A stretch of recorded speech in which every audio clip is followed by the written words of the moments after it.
coming. We got some more that I couldn't get to, but I gotta hit the silver lining. Silver lining is where we take the NFL show and transform it into the sort of the Raiders here as far as that goes. Christian Balmore. All right. Yep. Terrified of him being a Raider, or would you like to see him as a Raider because they need that penetrator in that Gus Bradley defense to get If we're pressure on talking him? 17 first round, I'm terrified. Terrified. I think it's a reach at 17. Second round. To me, he's a second rounder. To me, there's just too many instances, especially when you watch the Notre Dame game, when the offensive lineman got their hands on him, there was no counter moves, and he was done. And he doesn't show up in the running game as much as you think he would for a guy that's 6'4", 310, and he ran like 4'9". So he's pretty athletic for an interior guy. It's just he's a boomer bust guy. Most of these guys are boomer bust guys, but there's a big potential to swing and miss there. And I think with the Raiders' history, I'm not just taking him because they need an interior defensive tackle. To me, I think you're going to get plenty of run this year out of Quentin Jefferson and some of the guys they signed inside of David Irving. I don't think it's a huge need. The fact they're on 1-year deals makes it a need, but I don't think Christian Barmore is the difference maker that a lot of people and pundits have him at this point as a first rounder. And I would always say this too, because I get a lot of people on my in the DMs for either our show or the Cover 3D Raider podcast, and I say a lot of times when you watch film and you watch interior play, the defensive line fails a lot. You fail a lot. So do you really want to bring somebody in who struggles with effort when you have pros who know how to guards and centers who know how to put the hammer on you and keep you away from the quarterback? One thing that I liked about Ndakwe is that the fact that he keeps coming. Like he will, no matter, it could be a bunch of snaps or short periods, and he just keeps effort. Sacks are there for him, and I see those a lot showing up on tape. But for Barmore, let him go to Seattle, or I can see him in Seattle, right? I can see him somewhere like that. Let him go somewhere else and have somebody try to unlock that, because right now the Raiders are in a position to try to unlock that talent, right? No, and to me, the 1-year production, and he got a lot of those sacks towards the end of the season. Yeah. And a lot of them were just on basically a swim move where he was bigger and stronger than the guy he was going against. And that's not going to be the case in the NFL. I don't see a lot of technique with him. I don't think he has great hands either. So for me, I would rather take a chance on the Washington guy, on Uzurike that you mentioned, and just take him in the second round if he's there. Yeah. We'll see that as well. Another question on as far as safeties go. It looks like Gus Bradley usually drafts safety, his starting free safety. Do you see them just signing a veteran and then drafting a safety? I think right now it's pretty safe to say they're tipping their hand pretty strong that they drafted a safety early in the first or second round, right? They're going to draft someone that can come in and play. And at this point, I think that you were locked in as Raider fans. As much as we don't want to be locked into specific positions, it's going to be tackle and safety with the first 2 picks. It almost has to be with the way the roster is built now. Now, I'd love for them to go out and sign Malik Hooker. I still believe in him. I think he's a great fit in this kind of defense. He's got a ton of injury history. I don't know where he's at off his Achilles injury at last year. That could be the veteran. Yeah, that could be the veteran. But and it'd be nice if they did do that. I would love to throw a 1-year contract, prove a deal, Malik Hooker, bring him in, and if he plays 5 or 6 games and gets hurt, draft a safety in the second round. I'd love Richie Grant to somehow, some way figure out how to get Richie Grant on the roster. To me, he's the best safety in the draft. You hear a lot about Trayvon Moehrig. I'll take Richie Grant. I even like Andre Sisco if we're talking third round, if he's there. But you can't take the rookie and expect him to step in day one. Now, I know Bradley's done it, but the Raiders we've done that. We did that with Abram. We did that with Arnett. Basically, Mullen played, I think, week 8, but it wasn't right away. But those guys struggle. They have ups and downs. And this is a team that needs to go out there and compete for a playoff spot. I don't think you can mess around at the safety position. There's not a lot as far as guys that can step in as veterans right now. I think Malik Hooker, Trey Boston. That's about it. Other than that, you're looking at strong safety type guys or guys that are Yeah. third safeties. There's not a lot of free safeties out there. Yeah, Malik Hooker could. I mean, that would be the guy who, I would love to see them do that with, as far as his ability to play. That'd be nice, and then that could be the veteran, and then you bring in the young man. After that part of it, the Raiders sign Willie Snead. Is that just something that we're just another body at wide receiver? I don't know what John Gruden's doing, but he's collecting wide receivers and offensive pieces when we thought we were getting a lot of defense. Now, he's a physical slot guy that can back up Renfro. I don't think he's going to take snaps from Renfro, Yep. but he's a guy he's a very good run blocker and he can make some tough catches over the middle. He's not a guy that's going to stretch the defense, but he has had success in New Orleans with Drew Brees before he went to Baltimore. If he makes the team, does that kind of tip your hand a little bit offensively? Like, Snead's in the game, they're running the football. If Zay Jones is in the game, they're running the football. Kind of those kind of things. Like, because I can, if I can see it at home, the folks who are getting paid millions of dollars can see that immediately. That call out, that's what the play is going to be, right? I just had flashbacks to John Gruden's first tenure when you said that, because based on the personnel grouping, you could pretty much say, oh, Tyron Wheatley's in there running. Oh, Charlie Garner's in there throwing. Oh, the backup wide receivers are in there running. And you still see that a little bit now. But I think what it does, too, is hopefully it gets Ruggs more on the outside. When they go to their, maybe 4 wide receiver sets or 3 wide and split out Waller, then you're going to need 2 inside guys. Or if you go trips, you can have Renfro and Snead on the field with Ruggs on the outside. So I think it keeps Ruggs more on the outside. And it also, he's going to make the team. His contract was basically guaranteed. It was 1 year, 1.2, but I think 950,000 were guaranteed. It's basically millions guaranteed. So he's going to be on this team. I don't know what his special teams career looks like. I don't think he's played a ton of special teams. Neither has Zay Jones. It's concerning that neither one of those guys is a special teams guy, and they're going to be probably the 4th and 5th receivers. That's kind of crazy. John Gruden must, he wants a backup slot receiver, especially with Renfro returning punts. It's an injury risk. He's not a big guy back there, but I don't mind having him on the team, but I'd rather give that contract to Malik Hooker. It makes the Raiders a better team than Willie Snead. So if Malik Hooker, if your offer to him would be cheap, it would have to be. I mean, if Anthony Harris got 5 for 1 year, Malik Hooker's probably going to get $2.5 million with a bunch of incentives on a 1-year deal. I make that phone call unless something's going on with his rehab we don't know about because he tore his Achilles last year. Yeah.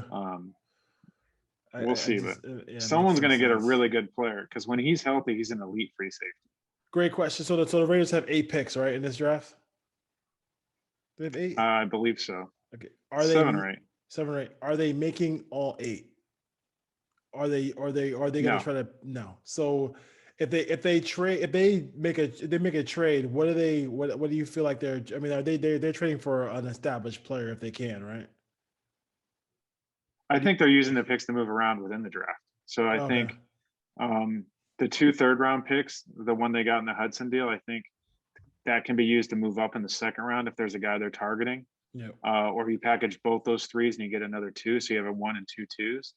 So I think there is going to be movement with those first 4 picks. I think they're either going to they're going to move up in one of the first 3 rounds, or they're going to pick up another 2. So I think they're positioning themselves to do that.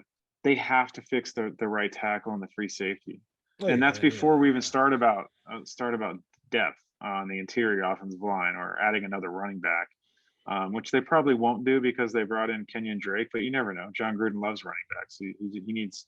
Or another tight end. Who knows what he's going to do? But they need depth on the defensive side of the ball. They need linebackers. Does Rashard make the team?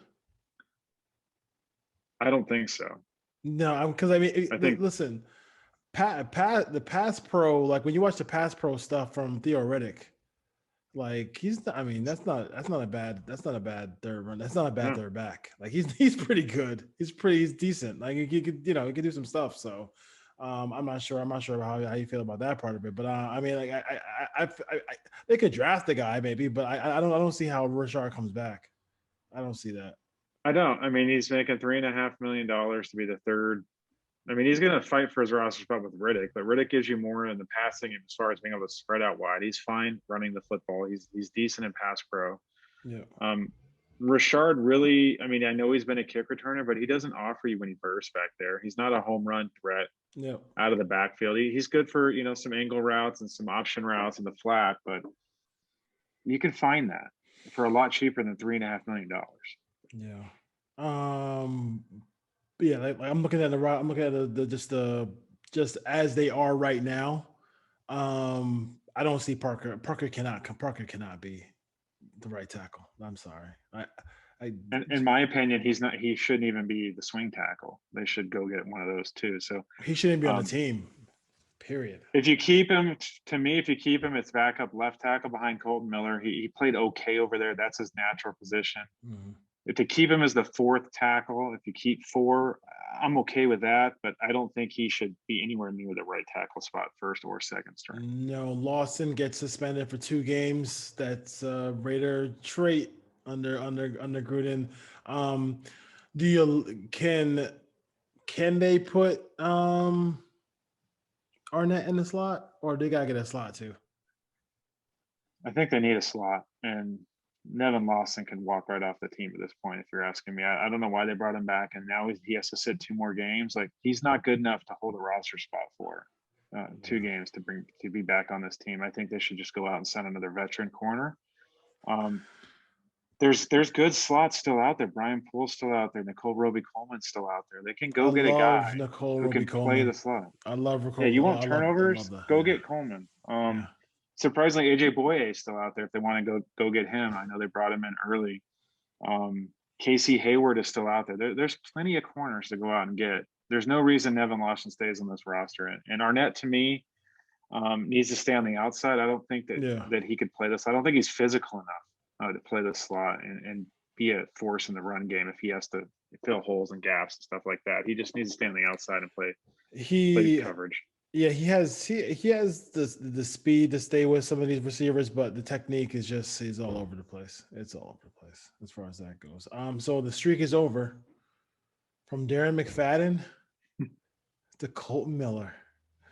Nothing says poor drafting like the Raiders not re-upping a first Anybody. round pick in during that time period. That's pretty crazy. Shout out to Colton Miller for making that happen. But we thought about the Raiders kind of ripping up that deal and giving it to Colton Miller. Well, first off, on the Darren McFadden front, I want to say that was a 1-year deal. So he got a second contract, but I'm almost positive it was a 1-year deal. Colton Miller, yeah, it's a little early. They still had him under contract for this upcoming year plus a 5th-year option. But if you think about it, they paid him as the 5th best left tackle in the game, and right now he's in the top 10. I don't know if he's in the top 5 now, but 2 years from now, there's a chance he's 5th, 6th, 7th. Yeah. And to lock him in at $18 million, to me, it's not bad when tackles are out getting their $20, $22, $23 million on the market. Left tackles that are good pass blockers never hit the free agent market, so you're going to have to pay him. Yeah. And to be able to lock him in through 2025, it roughly in 2023 and 2024, we're going to look at this and go $18 million. There's left tackles making $25 to $30 million when the cap explodes. So I'm perfectly fine with it. I have no issues with that contract. This could end up being like the offensive lineman version of the Waller deal. I mean, looking at the Waller, we are so fortunate that Waller is just a nice gentleman and calm, and he could blow this whole thing up and just say, "Hey, I'm holding out, pay me," or maybe change my contract, because he's not getting paid nothing compared to some of these other tight ends, man. I mean, he must look. I mean, I don't know. I'm not gonna put the energy out in the air because I want Waller just to be happy, and stay there with the Raiders. Any thoughts about that? So, like, as far as Waller goes, we always joke about this on the Cover 3D Raider podcast. Is like, if he ever went down for 2, 3, 4 games, like, what, like, what happens at that point? Like, you know what I mean? Like, I mean, are they really? Are they? I mean, listen, if it happened in Kansas City where Kelsey went down for maybe a little extended period of time, they still have some weapons on the outside. Um, should they be? I mean, I'm sick of talking about wide receiver with the Raiders under Gruden. And then he keeps signing all these other guys. Do you think that's like something that is in the back of his head, or because they don't really have I mean, Moreau I think is a really good red zone target, but him having the number one tight end spot is not something that we want to see. I think if that happens, we're going to see a lot of Kenyon Drake and a lot of Josh Jacobs, and you're going to see a lot of 22 personnel, and they're going to run the football a lot and then play action off of that. Even more so. You're going to see a completely different offense. If you don't have Darren Waller, you can't run the offense they're running now. So the good thing is Gruden does vary the formations, the personnel groupings. They have enough talent on the roster to get by for a week or two. Now, if it's a severe injury and he's missing, 4, 6, 8 games, that's probably your season. He is your difference maker on offense. I don't think you can survive without him for what he does in this offense. So you'll see a lot of number 28 and a lot of number 41 if he gets hurt. Yeah, you might see that. You might see that anyway. Because I mean, with the money they're paying Drake, you got to put him on the field, a lot, and that means him and Jacobs on the field at the same time. Anything imparting before we call it a wrap here on the Put On Waivers NFL show? I'd like to see the Raiders make one more move before the draft and bring in a defensive back, whether that's a corner or a safety. Just get a veteran in here so you're not pigeonholing yourself to where you have to take a free safety or you have to take a right tackle. I want to be in a spot where the Raiders can go into a draft and take the best available player. If a guy falls to him, that's a difference maker. Is there take him instead of reaching? Any right tackles available who could just start? I'm looking at the list of like tackles. Let's see. I would say Mitchell Schwartz at this point, if he's healthy. I don't know where he's at in his rehab. He came away from Kansas City. Ricky Wagner probably could, coming over from, I believe he was with Detroit or Green Bay last year. I want to say Green Bay. You could plug him in. Now, Villanueva was a left tackle with Pittsburgh. He could probably play on the right side. Yeah. So you're probably looking at one of those guys. You think Schwartz, Villanueva. Could Okun play that? He's a weird dude. I don't know if I want to put him in the locker room. He probably wants to play left tackle and get paid in Bitcoin. So I don't think he's going to want to switch over to right tackle at this point. We'll see what happens here. Listen, thanks I will throw this out though. I think if the Raiders go safety in the first round, the Raider fans should get to know the name Spencer Brown from Northern Iowa. I believe he's in Northern Iowa. He's a 6'8" tackle that has length. I think he has like 34, 35-inch arms, and he ran a ridiculous 40 and a ridiculous short shuttle. I think he's coming off the board a lot sooner than a lot of experts think, and it would not surprise me if he came off the board at the end of the first round or the early second round. So my question to you is this Spencer Brown a project, or could he start right tackle week 1, 2000? To me, he could start right tackle week 1. You plug him in. He's not Brandon Parker, but this guy has tremendous upside. He's the right tackle version of Colton Miller. So he's a guy that has elite athleticism, length, just needs to get a little bit stronger. But he's strong enough to come in now. He played really well at the Senior Bowl, but his testing was off the charts. I think I saw somewhere that he tested number 1 on that ranking. I don't know what it is. They rank him like 1 to 100. They give him some kind of, I think it's an RAS score, an athletic score based on their numbers, and he was the number 1 tackle in like the last 10 or 15 years. So he'll fit right in. If they want to go wide zone and get Josh Jacobs out on the perimeter a little bit more, he to me stands out like a sore thumb as a Tom Cable pick, especially if he gets to them in the second round. If they don't go in the first round, obviously with Tevin Jenkins or someone like that. Yeah, or Dershaw. So Lance Zerland of NFL.com kind of compare. He says that his NFL comp is Jared Valdir. You see that, or you feel like that's about right? Well, when Valdez came out, he was a small school guy, 6'8", pretty athletic, moved pretty well. The Raiders obviously took him in the third round. Hillsdale, maybe Hillsdale College, I want to say he went Yes, to. yeah. But I just love Spencer Brown's upside, and I think that he has the athletic ability to where if he got the right coaching for a year or two and you put some weight on him, he could basically be like Colton Miller, but on the right side. 6'9". And then you have two elite athletic guys. I don't know if you can look up his testing numbers real quick, but they were really good. Yeah, I'm trying. I was trying to look at it, but I was just saying, like, he's just. I mean, that 6'9" frame is just like Jesus Lord. That is just like. Let me just try to see if I can find that real quick before we go. But that thing is. He's looks like a monster as far as that goes. Yeah, right here. He ran 6'8", 310. He ran a 4'8", 40 and a 6'9", 6'3" cone with 29 reps and 35-inch arms.